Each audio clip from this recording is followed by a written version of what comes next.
El reciclaje de envases creció un 6% en Asturias en 2017. La subida es mayor que en los últimos años y, según Cogersa, coincide con un aumento del consumo. El consorcio vincula el incremento de este reciclaje a una mayor conciencia ciudadana.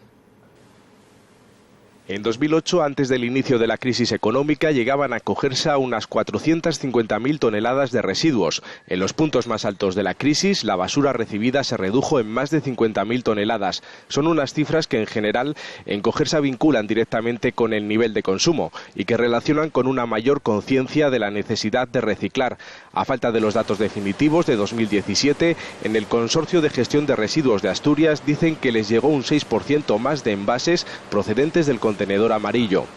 Cuando vemos que se incrementa el reciclaje, como es el caso de este año 2017, que en envases tuvimos un crecimiento del 6% mayor que el año 2015 y mayor que el año 2014, pues se juntan dos cosas. Primero, nosotros estimamos que hay más consumo, pero además que se incorporan más personas al reciclaje, porque el consumo de este año es similar al año anterior y el 14, el 15 ya se empezó a reactivar la economía y el crecimiento del PIB es muy similar.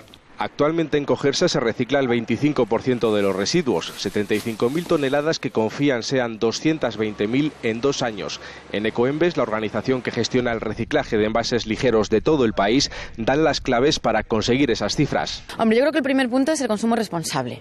Tenemos que partir de intentar consumir de una forma responsable. No quiere decir que consumamos menos, sino que lo hagamos de una forma mejor.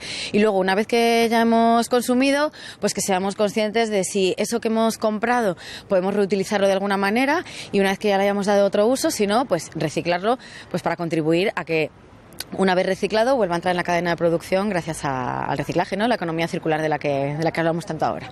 En Ecoembes calculan que lo reciclado en los últimos 20 años ha supuesto un ahorro de 7 millones de megavatios, lo mismo que lo que consumirán los móviles que hay en España durante los próximos 40 años.